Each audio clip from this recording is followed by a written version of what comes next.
Hello, everybody, and welcome to episode 189 of Crunch Time. I'm going to be your host for today's episode. I am Tanner Dislin, and as always, I'm joined by Sam Gatzing. We are the M32620. Sam, you're rocking the Thunder hat. How we feeling today on a huge day for this podcast? Of course. The tip-off of the NBA season. Yeah, and huge day.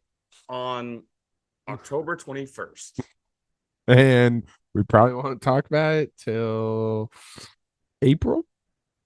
Is that when the playoffs start? Probably. That's when the push maybe starts. Yeah, it might start in April. It might start in April. But no. It is it's awesome time. I mean, fall is here in Iowa. It's hoodie season. Happy about that. We got college football in full swing, NFL in full swing, some electric games in the MLB postseason. We got NBA starting up, and then shortly thereafter, we got college basketball starting up here shortly. It's awesome, man. It's the best time of the year. Excited to dive into this episode, man. Yeah, no doubt about it. You know what that means is coming soon. Sports Equinox. Yeah. Sports Equinox. Pretty special day. Oh, NHL started. Gotta show love. Yeah. Big puck guys. Started a couple weeks ago. Yeah. That's tough. That's tough. Never.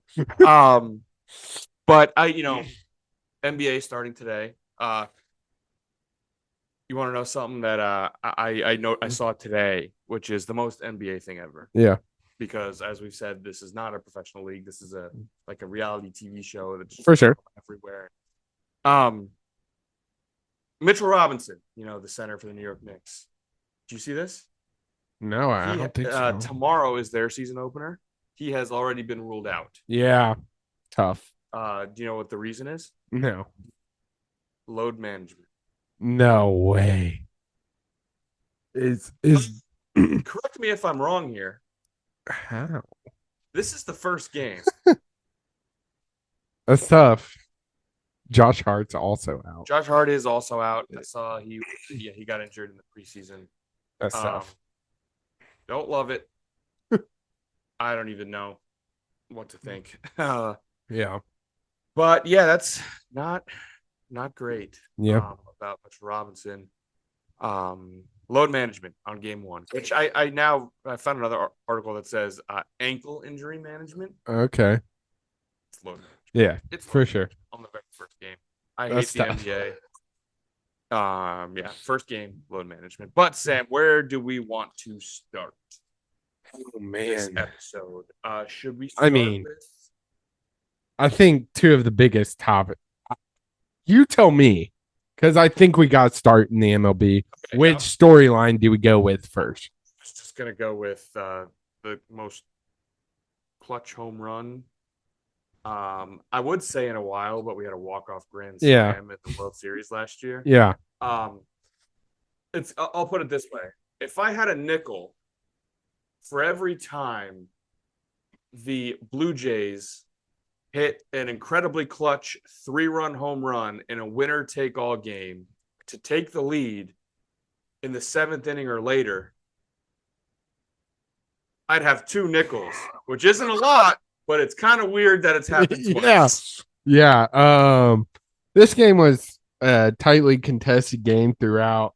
7th inning comes around, and George Springer steps up to the plate and absolutely nukes a ball. Prefacing this, can't remember the pitcher's name. He had a really rough outing. He walked the first batter. Yeah, so it was Brian Wu who was the stacked Mariners pitching staff. Brian Wu may have been the best starter all year. He missed the division series with an injury, came back, and was working out of the pen. Gotcha. The starter was George Kirby of Rye, New York. Shout out to George Kirby. Dominated Yorktown High School, by the way, when he pitched against Yorktown High School. But he had a good outing. I think he went 5. And then Wu came in for the sixth, had a good sixth, and then the seventh walk single, and obviously the home run. But absolutely electric. Toronto's the best. Yeah, Toronto, like all this stuff with like, oh, Canada. I don't give a rat's they're ass America's where they team play. right now. Yeah, it's literally Canada versus Nazi Germany is what the Dodgers are right now. Yeah. But I mean, like I think I saw this. This was a quote from Brandon Walker today, which Shout out. I think put it perfectly. Is like Toronto has the best noise. Yes, Their noise is so loud, dude. It was electric. The pop of the stadium is great. It's similar to obviously what I was referencing earlier, the Jose Bautista home run that we all know. Bautista with a swing and a drive when the famous bat flip. Mm-hmm. That's what makes playoff baseball so great. It was absolutely electric. I was watching it. I was like, no way, no freaking way. Yeah. Oh shit! Yep. It was absolutely electric, and I don't know who was calling the game, but they just let it breathe for like 3 minutes you could hear how loud Rogers Center was. One of the best announcers in the business, by the way. Joe Davis is the guy's name. He does national games for Fox. He does NFL on Fox, by the way. If there's the Vikings Bills game from a couple of years ago, that was the crazy back and forth where Jefferson made the one-handed catch. He was actually on that call, and Jefferson with the catch of his life. Yeah. He's unbelievable announcer. Doesn't get the credit he deserves. He also the one thing about him though is that he also does Dodgers games for Sportsnet LA. Tough. I think his son's middle name is Oral, named after Oral Hershiser, a legendary Dodgers pitcher. Big time Dodgers guy. But he is a very good announcer. And even last year, like when the Mets played the Dodgers in the NLCS, he did a really nice job. And even when the Yankees played like some of the big moments, I love Joe Davis. That's what I'm gonna say. John Smoltz sucks. I love Joe Davis. Yeah. But the announcer's great. The home run was great. The pop of the crowd was great. Toronto's the best. I am absolutely gutted for Mariners fans. I mean, gutted. Completely and totally gutted. Brutal. It's just, I mean, what a brutal way to go out. The only team in the MLB to never make a World Series, the closest they've ever gotten, 2 chances to win. We're up 2-0, won the first 2 games on the road, and we're up 3-1 in the 7th inning. Yeah. Gutted. Just absolutely gutted. Yeah. That's brutal. So, Mariners fans, the Seahawks won. Woo. Yeah. Seahawks beat the Texans. Yeah. You have that. Yeah, no, it's weird because it's, the Seahawks have had some success. So it's not like all of Seattle is as tortured with a couple Super Bowls, but specifically the Mariners. It's just awful. Yeah. Awful. Brutal. And I'm sure there's someone out there lives in Seattle as a Mariners fan, and their dad grew up in Cleveland and is a Browns fan, and they're just like, what the hell? But yeah, it's I feel terrible for Mariners fans. This series as a whole was awesome. I kind of knew it would. I think we might have even said it going in. Mariners Blue Jays is an awesome ALCS. Yeah. It was so sick. Game 7, obviously in particular, but back and forth games, wins on the road. The first 4 games were all won by the road team. The next 3 all won by the home team. Yeah, it's electric. It's an electric series, but yeah, you gotta feel gutted for Mariners fans. Gutted. How about not an electric series? How about an absolute snoozer of a series that was open and shut? Seemed like the series was lost when Bryce Turang moved his leg in front of that pitch, which we talked about. That was brutal. Which again is a split-second decision that is impossible, as we said back then. But after that play, the Mariners never had a chance. No. And then Shohei had the greatest baseball performance of all time. 3 for 3, 3 home runs, 6 innings pitched, 2 hits, 10 Ks. Obviously, Terry, you know a little more about MLB history. I mean, this has to be one of the greatest performances, right? Definitely one of the best. I have one to compare it to. I have one that I'd like to throw out that rivals it. Rick Wise for the 1971 Philadelphia Phillies. He was a pitcher on the Phillies in 1971. They were playing the Reds, which also a Reds team that had Johnny Bench, George Foster, Eric Day, like it was a very good Yeah. Reds team. Started the Big Red Machine. Rick Wise hit 2 home runs and threw a no-hitter. What? 1971. That is the only God. One I can think of. The only thing is, though, it happened on June 23rd, so it was just a regular season. Oh, okay. Because I would trade if I'm looking at what's the greatest performance of all time. I would trade the extra home run for no hitter. Yeah. Not happening in the playoffs is a key thing. Yeah. Is a key thing. But damn, that's a hell of a performance. But yeah, that is the only thing I would think of that's comparable. And because it did not happen in the playoffs, I don't think it's as good as what Shohei. Yeah, it was incredible. Yeah, unreal.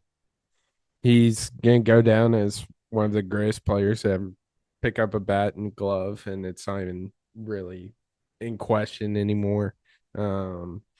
There obviously has been talks about how amazing this dude is. And he just proves it once again with this incredible performance, man. Yeah, no, I got nothing to say that hasn't been said already. Just unreal. Every time is in awe. The greatest baseball player to ever live, the greatest baseball player on planet Earth. I got nothing else. However, we've got a little bit of a discussion of regarding baseball as a whole, because after 2026, the collective bargaining agreement is up and needs to be renewed. A lot of people, myself included, believe we will probably start 2027 with a lockout. Because, have we talked about it on this show? I can't remember. The salary cap conversation. Yeah, I think we have. Because, as we know, baseball does not have a salary cap. Yeah. It never has. There is a graphic going around which shows each team's revenue for the year and their like total spent on payroll for the year. And it's an interesting one. My response is tough. It's tough because the statement going around is the Dodgers are ruining baseball. I can see why, for sure. I can see why that's happening. I am definitely one of those people that will say the Boston Red Sox having a young franchise player that won an MVP and was the star player that won them a World Series in 2018 in Mookie Betts, and then not resigning him is ruining baseball. Yeah. In the history of sports, a young player who won an MVP and led your team to a World Series is 1A of the most resignable people on the history of planet Earth. And they didn't do it. Yeah. I am one of those people that tells you Blake Snell and Tyler Glasnow being the 1-2 punch on a World Series pitching staff that went to the World Series, and Blake Snell being pulled. It was the famous when he threw like 6 borderline like not perfect in a baseball sense of it was a perfect game, but perfect in the sense that literally the like 6 shutdown innings against the Dodgers in that World Series, by the way, and then being pulled, dominating the Dodgers in the World Series, and then looking at them being like, no, we're not going to pay. Yeah. I'm a firm believer in the Los Angeles Angels of Anaheim having the best player to ever exist on planet Earth on their team, and then they'll be like, no, we're not going to resign. Yeah. That's what's ruining baseball. The Dodgers having a payroll that is higher than everybody except for 4 teams' revenue, that's an issue. I agree with that. I don't know what can be done because a salary cap is it's never had a salary cap. It's never been an issue. The Dodgers going back-to-back this year would be the first time a team's won back-to-back titles since the Yankees did it in 99-2000, which was a 3P, 98, 99, 2000. But, like, it's not like baseball has a problem with whoever scores pays the most money automatically wins. And I don't know. I have a lot of thoughts about it, and I am not 100% we need a salary cap. The Dodgers are winning baseball, but I'm also not 100% they should be able to spend whatever they want because the Dodgers, by the way, the 4 teams whose revenue was higher than what the Dodgers spent were the Dodgers, Yankees, Red Sox, and Cubs. Yeah. Every other team in baseball made in revenue less than what the Dodgers spent. That's a problem. That's a problem. But what also, in my opinion, is a bigger problem is these franchises having homegrown talent that has success, wins awards, and sometimes even World Series on their roster. And then they say, nah, we're good. We don't want you anymore. That's crazy. Yeah. And why do you think that is it an issue of owners just not wanting? Because there's nothing really preventing anybody from doing what the Dodgers, right? Like my thing is my thought is it's people use what I said of the Dodgers spent more than what 14 did, which is a problem. They use that as an excuse to not spend any money at all. Yeah. And being like, well, we just can't spend with them, so we're not going to spend it. All. Which I think is obviously the exact wrong way to go about it. On here, the lowest revenue in all of Major League Baseball this year was the Chicago White Sox, which is crazy because that's a Chicago baseball team. Yeah. But they made $277 million in revenue. If they spent the same percentage of that, same percentage of their revenue in payroll as the Dodgers did, their payroll would have been $202 million. Yeah. Which is still pocketing $70 million. Yeah. They would have spent $202 million on their roster. They spent $87. Oh, that's good for 31.6%. That's crazy. That's where the problem lies. Wow. It's like, wow. The Dodgers, or the highest revenue was the Yankees, which you come to sense. Or not. Wait, was it the Yankees? Damn. Can't read? I cannot read. Well, it's not in order, so I kind of have to. Oh. No, it was not the Yankees. Yankees made dumb graphic. $728 million. The Dodgers made $752 million. The Cubs. It's ordered based on the percentage column, which is not, so everything's out of order. Where are the Cubs on here? The Cubs made $584 million, and the Red Sox made $574. Okay, so the highest was the Dodgers at $752. Yeah. The highest was So like there's a $500 million difference in revenue. But the more important thing is that there's a 40% difference in revenue reinvested into. Yeah. That's crazy. So it's like if I mentioned the Yankees were second at 728. Yeah.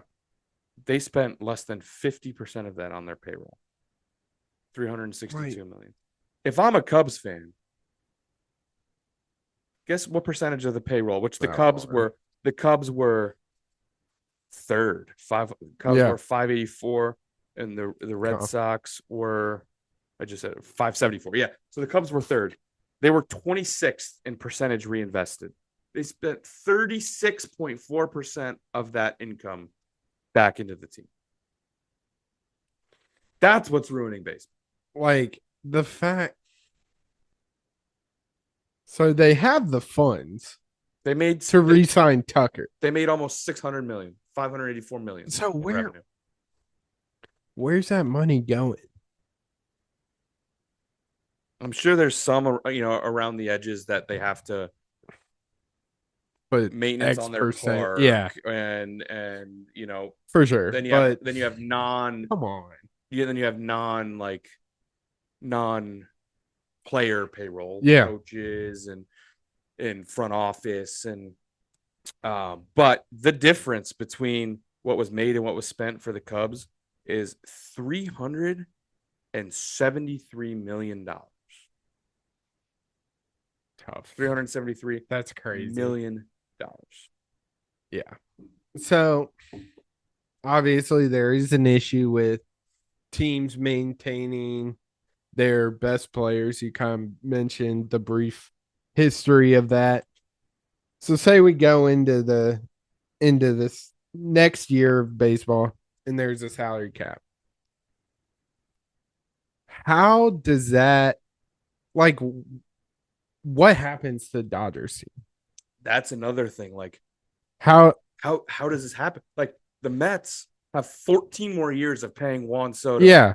$60+ million a year. Mm-hmm. That deal was made without a salary cap. If that ends up being like 10% of your salary cap, that like you're screwed. That you're screwed. Like, I don't even know how it would happen.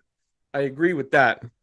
The other option is a salary floor, which I think is better. I think that's better. It's better. My only concern would be it would NBA-ify it, meaning that just like role players, their salaries would just go way up. Yeah. So, owners be like, oh, I've hit my salary floor. Like, and if the salary floor is, say $150 million, they would pay a third line starter ace money. So they would spend $150 million in $1. Yeah. And they would just like make it work. Yeah. Where they spend as little as possible. That would be my only reservation. I'm definitely more for a salary floor than a salary cap. I think there needs to be a salary floor in terms of percentage revenue. Every team needs to spend at least half the money they made into their team. Yeah. I mean, that makes sense. And the only teams that spent more than half were the Royals, Angels, Rangers, Padres, Diamondbacks, Phillies, Blue Jays, Dodgers, Mets.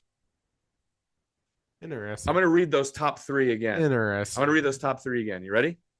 Blue Jays, Dodgers, Mets. Can you think of something two of those teams have in common, Sam? Yeah. World Series. They're playing in the damn World Series. That's crazy. crazy. And it's poetic that the team who just signed its young superstar, and a team in Canada, by the way, who has trouble, as you would expect, signing people in free agency because a lot of people don't want to move to a new country. Yeah. A team in Canada signed its young superstar to a long-term, big-time deal, dropping their nuts on the table and being like, we're signing our young talent, and they're rewarded by making the goddamn World Series. Yeah. Funny how that works. Yeah. And if you were the Red Sox, you would already won a World Series. All you had to do was look at your franchise player and be like, this is what you want? Yeah, we'll give you that. Yeah. I don't get. A Red Sox team that this year was fourth in baseball in revenue. And I doubt that's a new phenomenon. Yeah. I'm sure the Red Sox are top 5 in revenue every single year. Yeah, for sure. It's just crazy. Yeah. So is the revenue thing an issue? Yeah. I don't think the Dodgers spending more than 4 teams made is right. But at the same time, everything we've lined out here is way more of an issue than the Dodgers. For sure. Than the Dodgers. So. Yeah. That's my TED Talk on the state of Hell baseball. yeah. Love it. However, we will almost certainly be getting a lockout. Yeah. Because obviously the players do not want a salary cap. Makes sense. The owners will, at least the small market owners will, Mm-hmm. and thus a lockout. Yeah. So that's talking baseball. Hell yeah. Blue Jays have a chance. I mean, they're in the game, so yeah. Stranger things have happened. Stranger, but no. But But no, they do not. No. Yeah, it's tough. Yeah. So, should we move on to some football? Let's do it. Starting college? Yeah, I think so. I agree. Interesting slate over the weekend. I think I would consider it to be a good slate. Yeah. We'll start on Friday because kind of a shocking result. I don't think a result that really changes anything material. No. But I would obviously consider it a shocking result. Miami at home against Louisville. It's not bad at all. No. But Louisville walked into Miami and won this game 24-21, Sam. Yeah. Now, I mentioned I'm curious to get your thought. Like, I don't see any material change in the ACC. I don't know. You know, Miami's still going to be in that title game and probably going to win it. Yeah. But Georgia 2025 or 2024, Georgia, Carson Beck peaked out a little bit there. Yeah. Just a little bit. 4 interceptions. That's really where Louisville won this game. I mean, they got a late game pick, kind of sealed the deal, but like you said, I don't think this really takes away from Miami. We've kind of been on this podcast saying, I guess I would say I think it takes I view them a little differently now. Yeah. I mean, we were talking how they are the best team, if ands or buts. Yeah. I still think they're the best team in the ACC. I mean, yeah. But I look at them differently, but their path to the playoff doesn't change. I guess that's what I would say. They're I'd say 2 weeks ago they looked unbeatable. No one was even it. Now we've seen the old Carson Beck is still somewhere in there, which is a little concerning if you're a Hurricane fan. But I think they're still gonna be a high seed in the college football playoffs. I don't think their path to the college football playoff getting that. Do they still do buys? Yeah, they do, but the buys are not guaranteed. Where I think we landed was the 4 conference winners auto bids into the playoff, not auto buys. Okay. They got rid of the auto buy for the conference winner, but the top top four ranked. Yeah. Correct. So they will get a buy. I think they win out, and I think they win the ACC. I don't think that's a crazy take, but definitely a little concerning. Not like I'm hitting the flashing red button like, oh shit, but I think this was just a shitty game from Carson Beck, really. Yeah, no, I don't. I agree with that. I also this Miami wide receiver, is it Tony? Malachi Tony? Is that his name? Is it? I'm pulling it up right now. Yeah. He rocks. Yeah. He is so good. Let's see here. Miami. Yeah, Malachi Tony. Malachi Tony is very good. But on the Louisville side, shout out Miller Moss, a name I haven't heard in a while. Yeah. The old USC transfer. Big win for him. Big win for the Cardinals. Now 5-1. Talk about the ACC a lot. How, it's bad. It's bad. A couple teams we've now called, they're pretty good. Obviously, Miami, Virginia at 5-1. Louisville at 5-1. Georgia Tech, who's still undefeated. And Duke losing that game in the most inexplicable way. Duke should have been up 4 touchdowns in the first half. Yeah. Somehow was losing the half. And then Georgia Tech controlled the second half. But we just switched games all of a sudden. But back to here. there are 4 now teams where you're like, they're actually pretty good Mhm. in the ACC, which is way more than I thought Yeah. I would And be. one team not included in that conversation is Florida State, Yeah, who have completely fallen apart that's these over. past couple weeks. Goodbye, Yeah. Florida State. That was an awesome win against Alabama. Losing to Stanford, it seems like the entire team quit. Yeah. Mike Norvell, if you're a betting man, is he the coach of Florida State next year? I think so. I think so. Because with the job openings right now, Florida State's on it up there, right? If they fire, no, I mean, Florida State can't be that good because, like, If you were to fire your coach, better job, Florida or Florida State? Florida. Florida, Florida State or Penn State? I'd Probably say Penn Penn State. State. If this is what we're going to talk about next, but if LSU becomes available, LSU Oh, would be let's see better it than for Florida sure. State. LSU, I'd say, would easily be number 1 Yes. if it becomes available. But I don't. Other than those two, it'd probably be the 3rd or 4th, Yeah. depending on what LSU does. Yeah, I could see them. It's just that I think the AD released a comment saying like, "We are fully behind Mike Norvell this Till the year," end of the season. which is Yeah. the most "you're Fine. fired" Yeah. statement I've ever seen in my life. Uh-huh. So, but yeah, I think currently standing, it's 3. I don't think it's all that far behind Penn State. If LSU becomes available, Oh yeah. that becomes That's number 1, no question. Yeah, I agree. And then it falls to number 4. Yeah. But it might become available because LSU won a big game against Clemson, who's obviously now just ass, and lost to SMU on Saturday.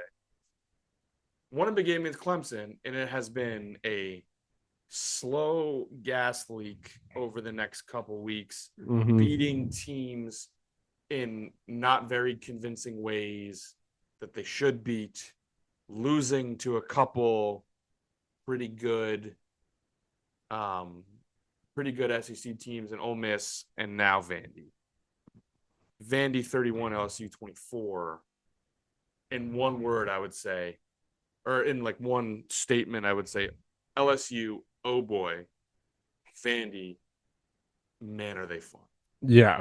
I mean, guy behind the Commodores right now, Diego Pavia, your He's awesome. guy. He's my guy. He is the man. He played tremendous this game. You look at the scoreboard, you would say it was a close game, but Vandy kind of held their own the entire game. Pavia had 160 passing yards, wasn't tremendous in the passing game. Did have one touchdown, but on the ground he 17 carries, 86, 2 touchdowns. I mean, this dude, this was his Heisman game. A clutch 3rd and 10 Yeah. where he just pulled a rabbit out of a hat, scrambled for the first down. This guy was the best player on the field. Yeah. It was awesome to watch. Yeah, and it was very obvious at that. Vandy making some history, beat LSU for first time since 1990, moved to 6-1, best start in 75 years. This Vandy team is legit. And LSU, what the hell happened? I mean, yeah, this is not good for LSU. I would like to play our favorite game, who's on the rest of their schedule. Yeah. All they have is this upcoming week, Texas A&M, then Alabama.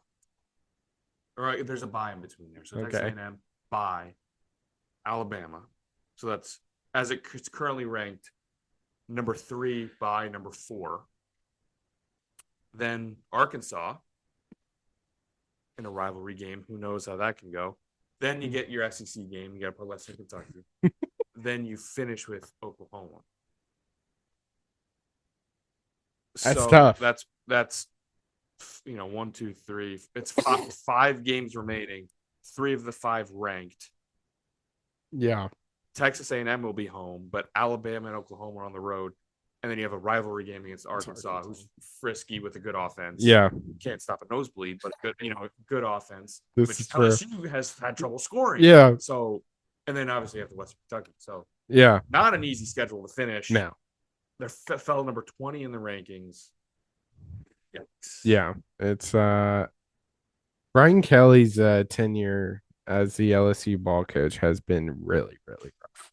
Just one of the most perplexing hires of all time. The fit never made sense. No. It just doesn't. Brian Kelly wearing LSU gear on the sideline doesn't look right. No. Brian Kelly talking about LSU football doesn't sound right. He is not an LSU head coach. He's just not.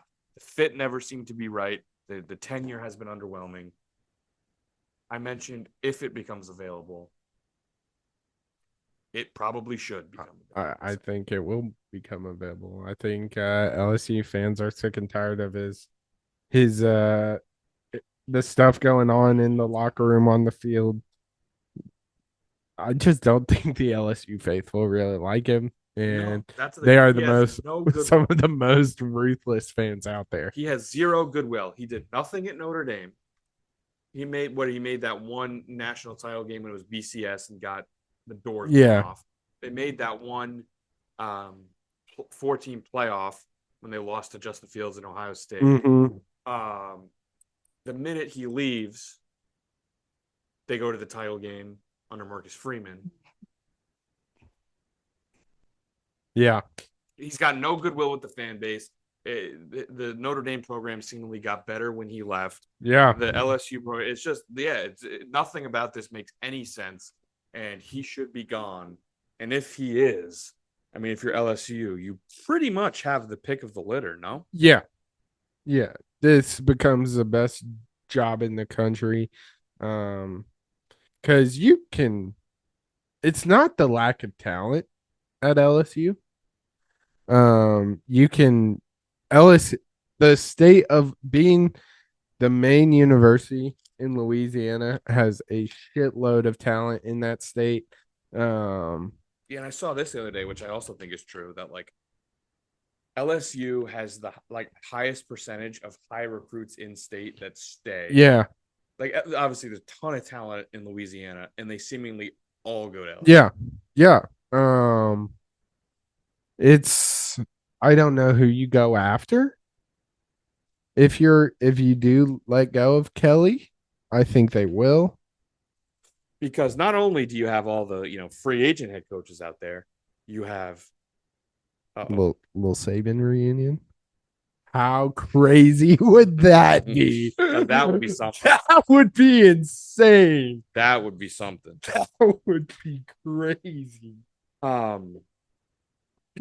You have obviously your pick of any of the free agent coaches like out there. Yeah.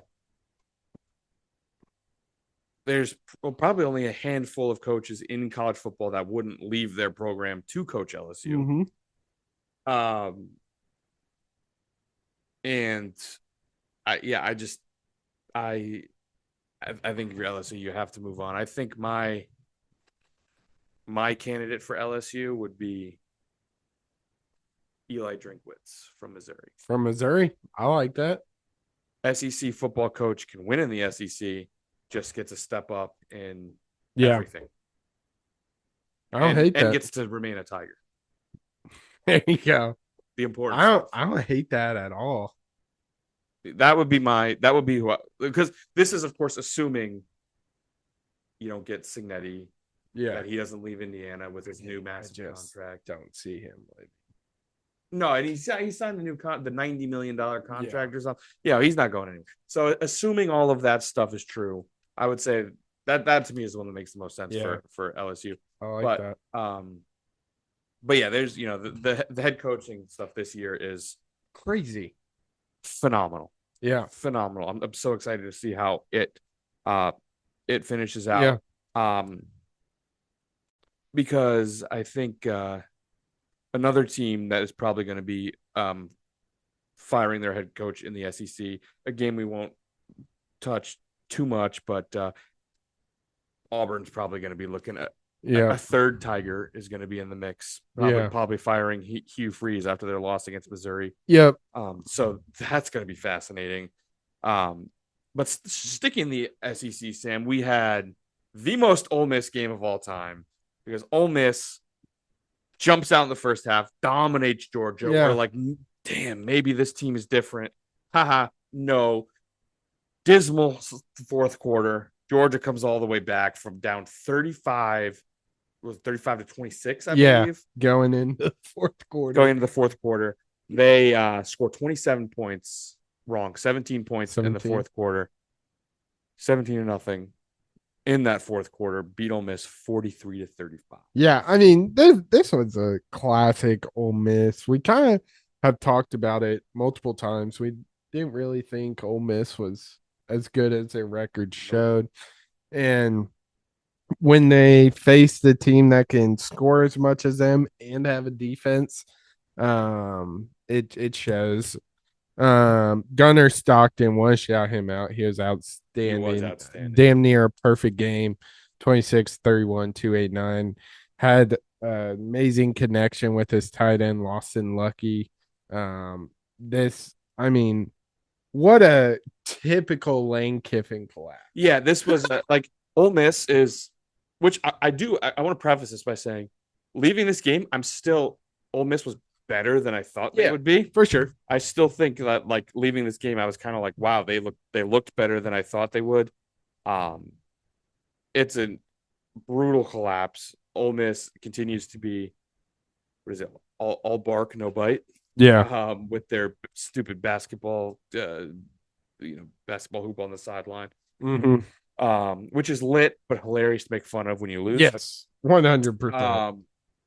But with Ole Miss, I don't think they're not going to win anything. They're not going to beat the elite teams in the SEC. It's a typical Lane Kiffin team. Yep, they're not going to beat Georgia. They're not going to beat, in this grand scheme of college football, they're not going to beat Ohio State. Mm-hmm. And right now, they're the polar opposite of Indiana, who's all bite, but Ole Miss is all bark, no bite. Indiana is all bite. But with that being said, Trinidad Chambliss is awesome. Yeah, dude, he's an absolute stud. The completion percentage looks a little bad, but he played well. Yeah, it was definitely not his fault they lost this game. No, he played well. And my takeaway with Georgia is that this is a very different Georgia team. They've been in this game twice now against Tennessee and against Ole Miss. They are very good on offense. And what happened to that Georgia defense? Yeah, I don't know. Was it? Seems as a big concern. I mean, we've talked about how good Georgia's defense has been in the past. Where did that go? It's definitely cause for concern, but when you win ball games, it kind of gets pushed to the back burner. But moving forward in this season and eventually where this team is going to end up, there are definitely some concerns on that side of the ball. Yeah, without question. Obviously, the SEC, it would be foolish to make an SEC conference title game prediction now because we have about top five matchups to go before we even get there. But yeah, if it's one of those where like Georgia and Alabama right now look like the best two teams in the SEC. Yeah. And which is the more things change, the more they stay the same. And if they meet in the title game, obviously they met in Athens already. I just don't see Georgia's defense being able to stop Alabama. You're not buying into that A&M? Yeah. I kind of am though, actually, now that you say that. I think they're pretty good. Yeah. They're I just feel like growing up, SEC was just solid ass defenses. What happened to that? SEC is the new Big 12. Oh, wow. I love it.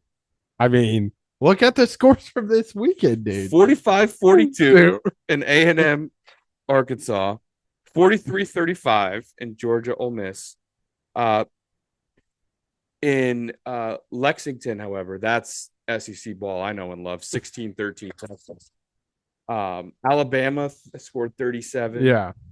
Even going back in time, like the Georgia Tennessee game was 44-41. Yeah. Absurd. That's the take of the day. Yeah. SEC is the new Big 12. Clip that. How about that? Clip that. How about that? But yeah. Yeah, so but that game was pretty awesome to watch. But yeah, Ole Miss is still Ole Miss. A big time upset in the Big 12. We talked about them. Obviously, we talked about them jokingly, but we might as well get into it. Texas Tech goes down. Yeah. Turns out Arizona State's pretty good when they have the quarterback. Yeah. That he was a stud. Sam Levitt, of course, is who we're talking about. 319 passing yards, touchdown, converted that 4th and 2 late in the game. I mean, if you're Texas Tech, how do you let this one slip away? They entered the 4th quarter, 12-point lead. What's with all these teams collapsing in the 4th quarter, Tanner? Yeah, it was a late touchdown by Arizona State that sealed this one. It was just it was kind of like it was on a second TV that I gotta be honest, I did not watch a ton of. I just kind of looked down, oh, that's the score, and then I went back to the other game. But I think Texas Tech's quarterback was out. They've had a weird quarterback thing where the starter for Texas Tech was the guy who came in against Utah and looked great. But like they probably should have won this game, but didn't. Like he didn't look great. Texas Tech, I think, is still pretty clearly the best team in the Big 12. Yeah. Although BYU might have something to say about that after their big win in the Holy War. But, yeah. So, but Texas Tech goes down. Shout out Arizona State. We all kind of forgot about them. They lost to Mississippi State, and they lost without the quarterback. Yeah. And we wrote them off. They didn't write back though. And they won a big time game. But yeah. So, A&M in Arkansas, we can talk about that a little bit more. I mean, A&M is the number 3 team in the nation now. Arkansas continues to be the world's number 1. I think how do I want to put this? They might be one of the most fun teams in the nation because every game they play in the SEC, so they will pretty much always play a ranked opponent. Yeah. They will always score a lot, give up a lot, be in the game, but lose. Yeah, that's the Arkansas season so far. I mean, they had 527 total yards this game. It has been an absolutely brutal last couple games for the Hogs. I mean, losing by 3 in this one, losing by 3 to Tennessee. We won't talk about that Notre Dame game. Lost by 1 to Memphis, lost by 6 to Ole Miss. Like, if this team had a lick of defense, this season would look completely. Yeah, I agree. Nothing to add there. But yeah, Marcel Reed, Heisman. Yeah, Heisman hopeful. Hopeful. Insane. Yes, very good. A&M, very good. Number 3 team in the nation, which is good because, like, this is gonna be one of those takes. I don't like Texas A&M. Neither do you. Very Colty. Very. The yell leaders are some of the weirdest stuff I've ever seen in my life. Correct. College football is awesome when Texas A&M is good. Kyle Field is awesome. Correct. The what are they called? Cadets? What are they? Or is that like the probably? Or is that reserved for? Is that stolen valor if I call them cadets? Because I know Army's called cadet. When you're at Army West Point, you're called a cadet. But all the military people, it's a cool environment. College football is better when they are good, and they're obviously very good. Yeah, stud. But so this was brought up on Mostly Sports, and I kind of want to get Do you find it weird that Johnny Manziel is like 100% Diego Pavia guy, while his school is number 3 and has one of the best quarterbacks in the nation? A little weird. A little weird. Back, wrap out the hat, just like Johnny Manziel. Yeah. Very weird. Undefeated, number 3 in the nation, and he's like, I love Diego Pavia. I love Diego Pavia. I love him. If anyone. It's weird. It's very weird. Very weird. Very weird. You know the story. I could see maybe Texas A&M trying to distance themselves from Manziel after everything happened. So maybe he's like, "Screw you for that." No idea. Maybe. No idea. But it is very weird. Still weird. Yeah. Without question.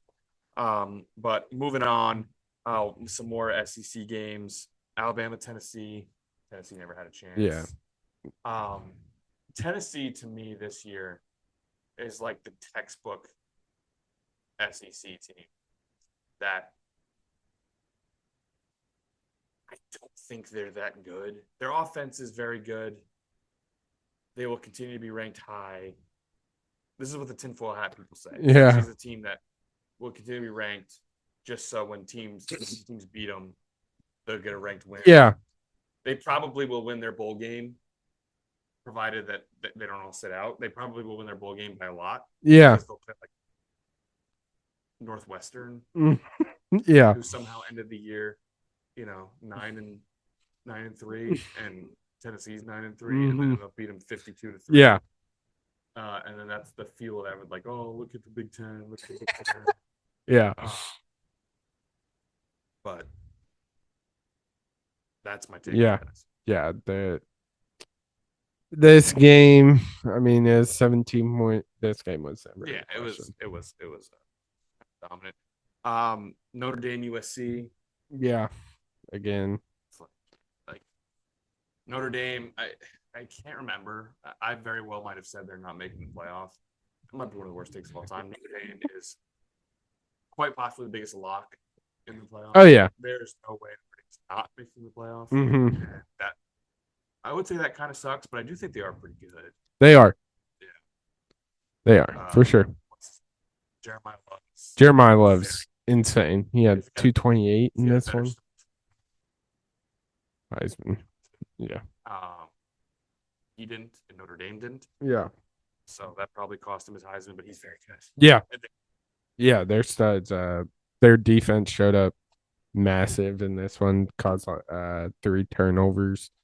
Yeah. Talking about head coaches, Lane Kiffin, or not Lane Kiffin. Lane Kiffin. Nailed it. Yeah. When I first was made aware who Lane Kiffin was, he was the head coach at USC. And then Lincoln Riley and Lane Kiffin both start with L, similar offense. I can see it. Coach. I get them a little mixed up. I'm not their face. When I say Lincoln Riley, I often say Lane Kiffin. Yeah. But Lincoln Riley, what do you think the temperature of his season? He hasn't done much. With Caleb Williams, he still has 5 stars just rolling in the USC. Yeah, I mean, with Caleb Williams, they were top 5, but then lost to Oregon. No, lost to Oregon. Was it twice that one year? I think it was. I want to say so. Yeah. Lost to Bo Nix's Oregon twice to cost them the playoff. Yeah. Caleb Williams led USC with their current defensive coordinator, who, by the way, is not he's not like Phil Parker. He's not he's better than whatever the hell they had when Caleb Williams was there. Yeah. Remember, it was the guy who followed him from Oklahoma. Yeah. This new guy's better, but if they had this guy, they'd probably make that playoff. Yeah. He has something substance to his resume, but it's I got it. Yeah, my thing is, if you do let go of Lincoln Riley, where does that put USC in comparison with potential openings? Very low. Yeah. In the current landscape. Yeah. He hasn't done a poor job. No, he hasn't. It's better than what it was when he inherited it. True. So in that case, it's I think he should. I don't think they should fire him. I don't either. It's like the fact of the matter is it's not 2005 anymore. Like USC's not a top two No. program in the country. Man. It's just not. Yeah. He's brought them out of the depths of hell, and they're a respectable top 25 with elite quarterback talent, which Lincoln Riley has shown he can recruit and develop. Yeah. From his time at Oklahoma and then early in USC, they can be very, very good, like top 5 good, and they can bottom out and be unranked. It's fine. It's fine. The Holy War. Yeah. True hate. I love this rivalry. It kicks ass. BYU. Probably should have stuck with them as my super dog. They get the win, Sam, and they are now 11th in the country. Yeah. BYU is an issue. Bear Bachmeyer, however the hell. 47, baby. What a dog. Nah, BYU is legit, man. I think another great fourth quarter collapse by Utah. This one was back and forth all game, and then BYU kind of took over in that fourth quarter, led 24-14, and that's kind of it. It's that Big 12 championship. I'm just gonna go ahead and say it. BYU versus Texas Tech is gonna be freaking awesome. It should be. I mean, don't know what BYU's schedule is from here on out, but let's play our I know they have Iowa State at Iowa State. I think they blow them out of the water. Okay, well, we'll see a little preview of that. They play November 8th. So that's interesting though, because then if Texas Tech loses that's 2 conference losses. Mm-hmm. Arizona State only has 1. Yeah. Huh. Iowa State has 2. Yeah. So they could win out and and they play. Yeah. So like. And BYU could get. So that is interesting. That's huge. That's going to be a huge game. Going to be a huge game. Now, if Texas Tech wins that, I think it's pretty much going to be them too. Yeah. Losses. Of course, this is assuming they win out. But they do have Cincy. That is on their schedule. And I tell you what, like we're talking about that Iowa State game. Yeah. I think for that game. Really? Which we'll see. We'll see in a little bit and pick them. We'll talk about that game more in depth. But anyway, big, huge win for BYU. And we're also not even talking about Utah. Yeah. Who also has 2 conference losses against BYU and Texas Tech. Yeah. So it's going to be a whole. The Big 12 is going to be a mess, but it's going to be a fun mess to watch. Absolutely. It's going to be a fun mess to watch. Shall we round out college football talk? Yes, sir. In Kinnick Stadium. Of course. For the first time in a very long time, I would say, 4 years since we last beat Penn State, Iowa has a big-time win at home. They beat Penn State 25-24. Yeah, man. This was absolutely awesome. He obviously, you can talk about the whole situation at Penn State regardless. This is a huge win for Iowa. Kind of have been up and down. We saw how they played with Mark Gronowski not at 100%. Having that injury kind of impact the season a little bit. And then he comes back and just absolutely dominates in this one. That 67-yard run is one of the best offensive plays we've seen in years. It was just awesome to see. I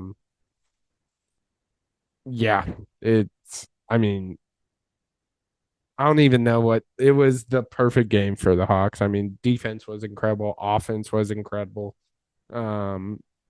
Xavier Wampo, we mentioned him a couple weeks ago, probably had the best game of his collegiate career. It seems things are starting to mesh in Iowa City, and I'm all here for it. 3 MVPs of the game. Number 1, Mark Gronowski. Yeah. For the passing game needs to be better. For It's sure. needed to be better for 5 years now. But for the first time, we have a playmaker who's a good football player who says, I can do this with my legs. Yeah. Took over the game. Just having that threat is took over the game. Like that's the thing. It wasn't even that threat is huge, but it wasn't even a threat because he just did it. He took over the game with his leg. That's number one. Number two, Wampa, the pick, like great. Number three, Sean Lee. Yeah. Who also had his best game as a Hawkeye, as I can remember, who was excellent in the secondary. The people who are saying, wow, Iowa's biggest win in 5 years is against a team who lost its quarterback and its head coach, and it's like that's just how sad that program is. Yeah.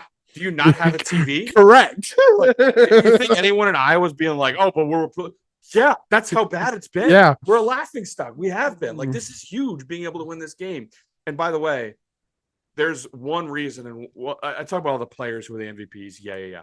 There is one man, I think, that exemplifies why this team was able to win this game. And they would have absolutely lost this game in years prior. That man is Tim Lester. In the second half, he was incredible. And I tell you what, I can't remember an Iowa team who, when playing a very good opponent, we'll call it a very talented opponent, and a team that was preseason number 2, might I add, playing a team of that caliber, gifting them 14 points because a wide receiver who can't catch, which is just the downfall of this team, is going to be the wide receiver. Yep. Shocking, no one. Shocking, absolutely. A free interception in touchdown from a wide receiver who can't catch, and then a free play block kicked, which is one of the most heinous decisions I've ever seen on a football field from a head coach. Yeah. I was on Kirk's ass. You know how I'm what might be Kirk's number one critic at this point in his career.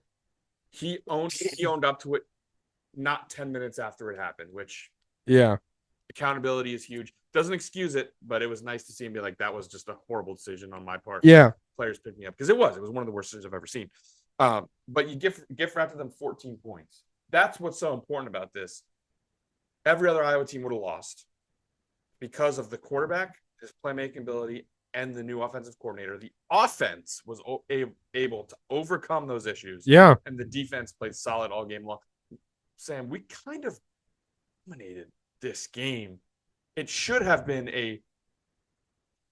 with a missed field goal. That missed field goal caused Iowa to have to go for 2, which they didn't get. If they made their field goals and we scored our touchdown, it would have been a 31-10 game. Yeah. 31-10 is what it should have been. Yeah, it should have. You mentioned Tim Lester. Basically, he was so good. His play calling was unreal. Just backing up those kind of facts. This was Tim Lester's 20th game as Iowa's OC. The Hawkeyes have now posted 200 plus rushing yards in 11 of those 20. Just elite. And that's not elite offense, but elite play calling to what you can do with an offense of this skill level. Yeah. That's what we would say during the Brian Ferentz years. Like, Iowa has never had a high-powered offense. No. It was never this bad. No. This is what it would look like. This is what it's supposed to look like. This, Kirk Ferentz, super conservative, complimentary football. This is what it looks like. Yeah. Scoring 28 points a game, winning key football games against bad opponents, scoring 40. That's what it looks like. And Tim Lester has brought that back. And I love Tim Lester with all my heart. Yeah. Oh, yeah. Although he does have to answer for his crimes in the Iowa State game. Because I think if he has a competent game play calling, we win that game. Yeah. But I was thrilled with that Iowa win. Hell yeah. Biggest. How can you not be? That is like talking about the biggest, like fans haven't had a reason to cheer like that in Kinnick in a long time.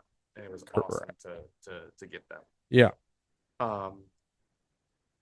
Anything else you want to talk about in college football? No, I think we covered all the big games, man. I think so too. I guess we talked a little bit. We talked about the head coaching stuff. I guess we never actually said officially this past week. Florida fired Billy Yeah. Napier. So Took them long enough. took them long enough. Very bizarre that they did it after a win. Yeah. I don't really understand. Maybe it was some with the buyouts, however many games he had left, whatever. Florida's officially open. Penn State obviously is open. Oklahoma State is open. Virginia Tech is open. Oklahoma State and Virginia Tech are still like pretty good jobs. Yeah. It's just they're now second, third rate jobs with the current and probably will be open Auburn, LSU, all these other jobs that we're mentioning. So yeah. Arkansas is another Arkansas one. is open. Yeah. Yep. Like, that's also not a bad job. Yeah. Just incomparable with some of the other ones that they Yeah. So For sure. should we go into the NFL? Yeah, let's do it. Interesting NFL slate, Yeah. to say the least. We'll start on Thursday. Steelers lost to Joe Flacco because time is a flat circle and the Steelers lose to Joe Flacco. Did you see Mike Tomlin's comments on that trade? No, I don't think so. Oh, this is great because Mike Tomlin and Joe Flacco have gone head to head quite a few I times. might have. I gotta find the exact comments. Something is it something within the division? Yeah. Being like, I don't know why the hell they yeah. Valid. Very valid. Yeah, he said the trade to the division rival Bengals. He said it was shocking and stated it didn't make sense to trade a quarterback considered good enough to be an opening day starter to a division opponent. Yeah. Which is basically him saying, why the hell did you have to trade the boogeyman to Mike Tomlin? Yeah. To the Bengals, who we have to play twice. Yeah. Makes no sense. But, makes no sense. My official takeaway in this game, Sam, no one in the AFC North is. That's correct. My takeaway. Correct. The AFC North is very bad this year. Yep. I mean, we have two 40-year-olds starting quarterbacks. We have. Is Lamar back yet? Don't know. They were on bye, so they were on bye. I mean, yeah. Although, big news out of the AFC North, excuse me. Big news out of the AFC North. The Broncos, I can't speak. The Ravens might be back because they do not have a ping pong table anymore. Oh yeah. They took it all out. It's go time, dude. I forgot about that. Yeah, so maybe the Ravens are back. I'm sorry, the Thunder championship banner right next to Nick Collison's jersey retirement is absolutely hilarious. Electric. But yes, no, how dare you disrespect Nick Collison? Yeah, it's an Iowa guy. Also, that's crazy that his number was the first Thunder number retired, but it's all right. But yes, AFC North is bad. AFC North, to me, this year is what the AFC South usually is. Whoever wins that division will host a playoff game on Saturday afternoon. Yep. And will lose to the highest rated wildcard team, who will likely be an AFC West team because the Broncos and the Chiefs are both in that division. One of them will win. One of them will be the highest rated wildcard team and will play in one of these AFC North teams and will beat them. Yeah, that sounds about right. Take. That sounds about right. The only way that doesn't happen is if quite literally the Ravens get back to form and taking out the ping pong table works. They still might, even if they come back to win the division, they still might be the lowest rated seed and will play either the Chiefs or the Broncos, but might win it because they're really good and playing like crap all year long for no reason. But AFC North, bad. Correct. First reported by Crunch Time. Moving on to the NFC North. Yeah. Packers might not be as good as we think they are, but they keep winning. Yeah. So what's going on with that? Yeah, they are. I think we might have overhyped them after that win against the Lions. Since then, they have come flying down to earth. I mean, lost to the Browns, lost to the tied Browns, with the tied the Cowboys, Cowboys, beat barely beat the Cardinals, barely beat Cardinals. and were losing for a lot of the game. It was kind of a late touchdown that they won't. I They mean, won. And then what was the other? There's they another close one that was beat kind of like the Bengals and the Commanders 27-18, and both with backup quarterbacks. it was the same score for both of them. Correct. That's kind of bizarre. Yeah. How bizarre. That's another fight a nickel. Two nickels, but kind of weird that it happened twice. Yeah. Yeah, we might have overhyped this Packers. It's weird because if you remember them last year, they had a good record. They beat every single team they were supposed to and lost to every single team they. I think they went. Did they go winless in the division? They lost to the Vikings twice. I know that. Oh no, or they went 1-1 against the Bears. Yeah, they were. That's what it was. If you remember, the Bears had a field goal to beat the Packers in Lambeau. It was blocked. If that wasn't blocked and it went in, the Packers would have been winless in the division. Yeah. So they have a weird. The Packers beat the Bears 20-19 on the block field and goal. Then 24 lost 24-22. They lost 2 to the Lions, 2 to the Vikings, split with the Bears. So like last year they were a weird team. This year it seems like we're getting into more of they beat the teams they're supposed to, not convincingly, but in the end they'll have a good record. They'll probably win the North because the Vikings are terrible. The I guess the Lions. The Lions are still pretty good. Yeah. But them and the Lions will be that'll be a good fight for the North. Vikings are bad. Bears are frisky, but won't catch them, I don't think. They're bad. Yeah. I'll say it. Okay. Yeah, fair enough. But yeah, so the Packers are just they got weird vibes right now. For sure. They got weird vibes, but they're still winning, and I can guarantee you no one will want to play them in the playoffs. No. Absolutely not. We'll stick in that 1:00 slate. Eagles, Vikings. Eagles win on the road. Carson Wentz. I'm over. I'm done with him.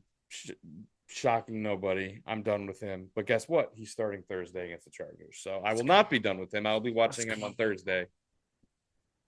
Trying to figure out what I did to deserve watching Carson Wentz. It's just weird.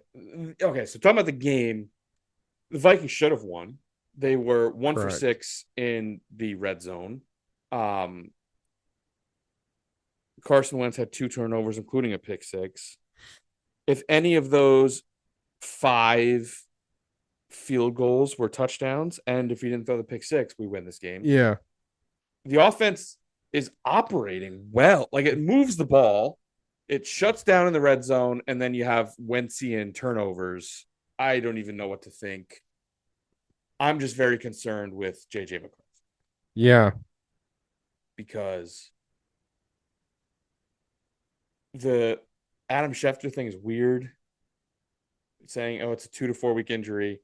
And then you tweeted a few weeks ago saying it's a 6-week injury, as we always thought. It's like, well, no, you said it was 2 to 4 before. Mm-hmm. The Vikings have been straightforward the whole time, saying we're not going to play until he's 100% ready. They're saying he's not ready. I've sprained my ankle a million times in my life. I don't know if it's ever taken 6 weeks to get back on playing. Obviously, I'm not an NFL player, but weird. The J.J. McCarthy situation is weird. But the bottom line is they need to score touchdowns because the offense was still pretty good as a whole. They moved the ball well, but they just didn't score touchdowns. Yeah. And they got to stop the Wentzian turnover. Yeah. So that's my thought. Some true Carson Wentz right there. Looking at the Eagles side, Jalen Hurts was fantastic in this game. Fantastic, yeah. He was a stud. He was unbelievable. He didn't even really use his legs at all. No. But every throw was on target. He was dropping down. He was very good. Yeah. Who would have And thought giving the ball to AJ Brown and Devontae Smith helps? they It's crazy. they continue to Who be the would have most thought? confusing team where they just Don't shut down, understand. forget they have players on their team. When they use them, their offense looks great, and they mount huge comebacks in the fourth quarter and win a game in which, you know, your opponent went to the red zone 6 times. Yeah, it's Yeah, the Eagles continue to find ways to win the games, and this one was on the back of their quarterback. Played yeah, awesome. yeah. He played great. Um, moving on to the late slate, what was supposed to be the game of the week. I'm a moron. I continue to doubt the Colts. They're so good. They're so. Um, my take. You ready for this? I'm gonna sit up for this. If the MVP was a respectable, if the MVP was a respectable award, it would go to Jonathan Taylor. 100%. Jonathan Taylor is the best running back in football. Jonathan Taylor scores 3 touchdowns a game. He is so unbelievably good, Sam. He is the most valuable player in football. His team is 6-1. Yeah, Danny Dimes is playing great. The best player on that team is Jonathan Taylor. He's the straw that stirs the drink. He is so unbelievably good. And the Colts are so unbelievably good. The Colts are the team to beat in the AFC. Jonathan Taylor is my MVP. Yeah. I mean, Jonathan Taylor's an absolute stud. Just some numbers for y'all to back that statement up. 131 carries, 697 yards. That's second in carries, first in yards, and first in touchdowns with 10 touchdowns already this season. He's an absolute stud. I totally agree. He's the best player on this team, and I don't think it's particularly close. Um, he's just unreal. Takes a lot of the pressure off Danny Dimes. They complement each other really well, and they are absolutely dominating. Yeah, and that's like not all the Colts. Like Michael Pittman is a very good wide receiver. Correct. Slept on the league. Tyler Warren might be a top 3 tight end already. Yeah, In his he's a year. beast. He's a beast, and they figured out how to use him well. Obviously, Danny Dimes is playing like an MVP. They have the best running back. Shane Steichen, he was the mastermind behind those Eagles offenses that were really good. When they went to the Super Bowl and lost to the Chiefs, he was their offensive coordinator. Now with the Colts, I mean, they're just really good. Yeah, they got guys, man. They got guys, and the X factor is, I mean, yeah, Jonathan Taylor and Danny Dimes being 100%. incredible. Then the game of the week, Giants Broncos. The game everyone expected to be the game of the week. Where do we begin? I don't know. The Broncos are good. For sure. Bo Nix is good. That defense is really good. Why do you have to give your fans a heart attack every week? Yeah. I don't get it. I don't get it at all. Also, why did you piss off every ref in the NFL? Did you see the pass interference call? No, I didn't. I will fire it up. It might take me a minute to find it, but after they had come back and taken the lead, it was like 30-20. What was the final score? 33, 32. Yeah, it was a 30-26 game. And it was, I just gotta pull up the play to actually describe it. Where is it, man? Oh, here it is. So it was a 30-26 game, 44 seconds on the snap at the time of snap. It was a 3rd and 10 from about midfield. Okay. This is the play it was called pass interference and gave the Giants the ball at the 1. Do they show a slow motion of it? They don't. But I think that's a bad pass interference call. Correct. Period. Yeah. Let alone to give the team the chance to take a lead with 40 seconds left at the 1 yard line. It's crazy. Yeah. Wow. I didn't know. So between that and the Colts leverage call that lost in that game, what the hell did the Broncos do to the refs? Yeah. Somebody pissed somebody off, that's for sure. Obviously didn't really matter because they were able to come back and win. So stupid, bro. Because the Giants missed an extra. Yeah. Do you happen to know the kicker's name? Who missed the extra point? Jude. I'm gonna butcher his last name. Okay, but that's if I told you, hey, by the way, there's a big kick that's happening, and our kicker's name is Jude.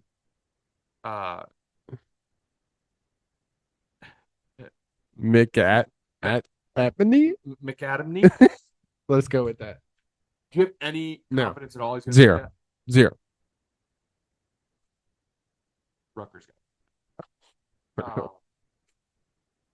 Yeah, he missed the key extra point. Paved the way for the Broncos. And their offense looks so good whenever they're just like, we have no time. We need to move this ball down the field. They do it every time. It's insane. Great. Yeah. Just the first half, they look terrible. And I don't know. It's weird. But the Broncos are good. They ended up beating the Giants in a big one. And I saw everything I needed to see from the Giants to make me believe in the Hammer Bros. Yeah. They're so fun, dude. They're fun and they're good. Yeah. They're good. Absolutely. Broncos are just bad.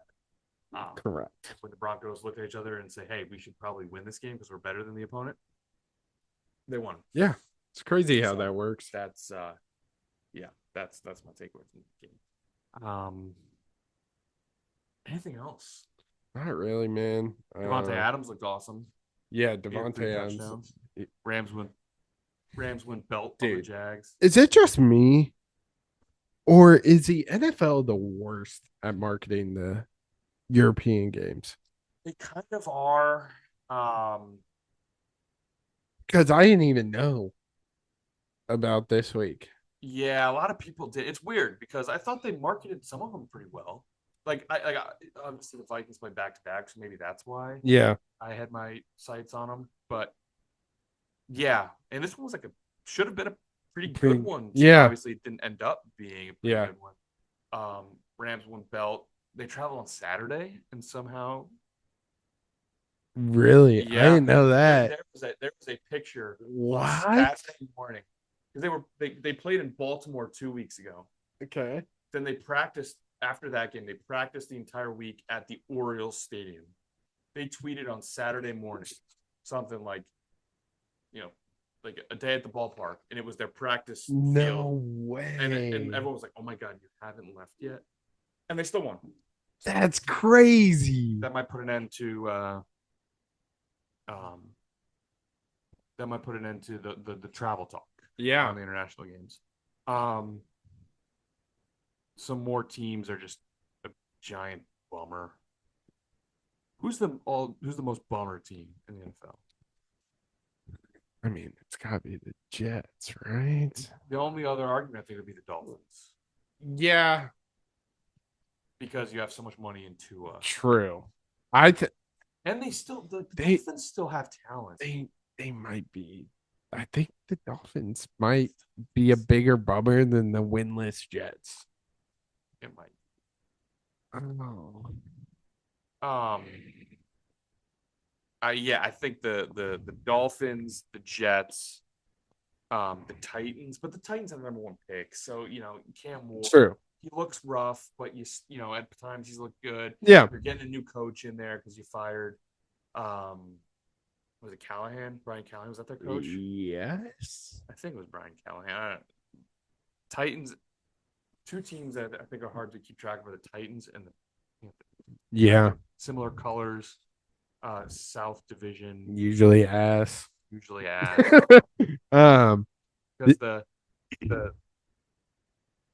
it's Mike McCoy because they fired Brian Callahan, and the Panthers head coach is someone ball knows. who I know off the top of my head. Yep. definitely. I'm just double checking. Uh, Dave Canales. That's right. Of course. Yes, Dave What that was on the tip of my tongue. I do think though, if you said who is Dave Canales the head coach of, I think I would have been able to say the Panthers, but the other way, no chance. Yeah. The Panthers, by the way, don't look now, 4-3. Yeah, dude.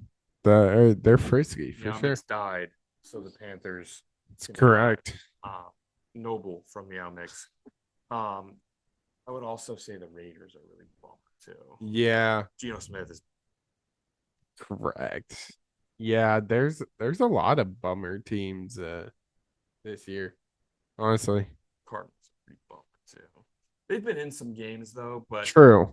they're playing better without Kyler. They also have a ton of money tied up in Kyler. Yeah. Bummer. Yeah, it's tough out here. By the way, the Jets schedule we talked about when will they win their first game? Panthers was a possibility that obviously didn't end up. The Bengals now with Joe Flacco, I don't think that's happening. Browns, Dylan Gabriel, I think Quinshon Judkins in that defense alone is enough for the Browns to win that game. Yeah.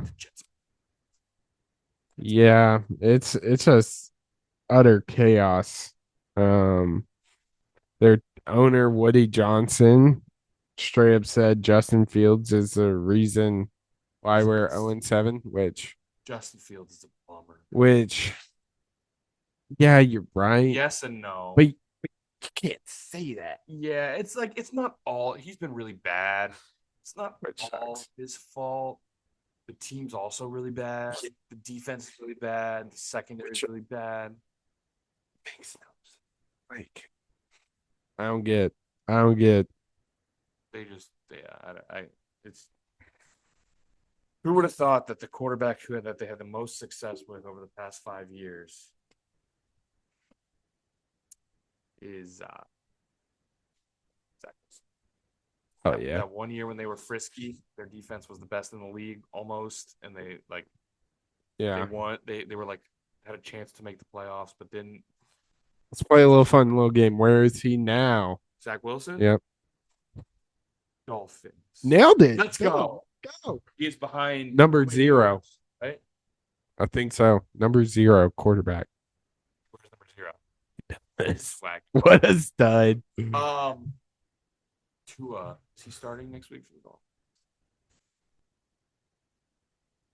Maybe. That score bug is terrible. We just got a first look at the that's not good. NBA on NBC score bug for the year, and it is what is with all the small score bugs? Everyone has it.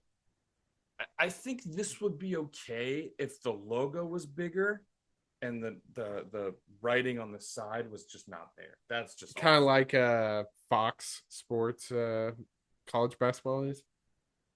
They kind of have that. The big logo. No, okay, not that. Not as big as that one. That one's terrible. I think if like you can take the size of the actual rectangle, make the logo a little bit bigger to fill out that side, and make the writing instead of on the side, put it on the bottom. Okay, I can get on board with that. But that is awful. Yeah, the writing on the side looks terrible. So unnecessary. Yeah, I think that's terrible. And one shot. Let's go. Who else doing that? That's where the fouls go on the bottom. Oh boy. Oh well, it's ugly. It looks bad. It's ugly. Tua, he got benched in the second half. He's a bummer. Just hang it up. Hang it up at this point, man. God, it's just because like obviously he worked his whole life to play in the NFL, and he wants to play in the NFL, so he should play in the NFL. But if he would have retired when like his third concussion went through, like, or his third like visible like fencing position concussion went through, we would have looked at him and been like, man, what would have been? And it would have been such a positive look on his career. Yeah. But it's just not anymore. It's just yeah. It's not good. Yeah. Anything We did else? tell him to please sit down at the beginning of the season. Just want to throw that out there. Yeah. Can we revise? Please sit down to please pick it up. Yeah, for real. I guess we could talk about the Lions. Yeah, Lions are just really good. yeah. Still, Who would have thought? Cowboys got a big win. Yeah. Jaden Daniels. Jane got hurt Daniels again. went That's down. The offense. Dak Prescott playing as a MVP candidate, absolute stud. CD Lamb back. Thought it'd take away from George Pickens' production. No, they're just two nasty receivers. So, if our defense could stop a nosebleed, that'd be cool. Also, Javonte Williams. Yeah. Kind of a crazy resurgence from him. Yeah. Yeah. Jerry Jones has reached out to Max Crosby, trying to get him on the squad. He's never beaten the allegations. No. He trades Micah Parsons to bring in Max Crosby. No, never. Oh my god. I mean, it would be great. He's a great football player, but oh my. Yeah. That is he's never beaten those allegations. Correct. So that's gonna wrap it up for the NFL talk. This week we are doing something different with our pick'em. So over the past couple of weeks, we've had too many examples of players getting injured, lines moving, new information coming out, and just in general, it makes more sense to us if we do our pick'em later in the week. So pick'em will no longer be on in like the main podcast episode. This will still release on Thursday. And then we're doing pick'em on Friday, right? Friday. Sam? Yep. And is that going to be a live, or are we going to record it and just post it? To be determined, but it'll be live per se. It'll be posted shortly after recording. It will be available on Friday. Yes. On the YouTube channel. Correct. So yeah, make sure you're following over there to get our pick'em and keep track with the pick'em standings, which we'll cover all of that on Friday when pick'em drops. But with that, that's going to wrap it up for episode 189 of Crunch Time. Talked about a lot, obviously, in this episode because we had a full slate of college football. The coaching carousel is going crazy week after week. Top 25 matchup in the SEC after top 25 matchup in the SEC. Big win for our Hawks against Penn State. Moved on to the NFL. Not as good a slate in the NFL, but in Denver, the Vikings might be bad, shooting themselves in the foot. So much going on in the NFL. Cowboys getting a big win. Colts getting a big win. Jonathan Taylor for MVP talk. And then, of course, we have the NBA starting. Some awesome NBA. Hell yeah. Robinson's already loaded in. The game starts. Awful score bug from NBC. Just what you love to see in terms of in-depth basketball analysis from here. But just wait until college basketball starts. Then yes, get to our absolutely analysis. But make sure to follow the pod on X, TikTok, and Instagram, crunchtime_pod. Make sure to like, comment, and subscribe to the YouTube Crunch Time with the N326 duo. But the clock has run out on this episode, and we'll see you in the next one on Crunch Time. Yerp.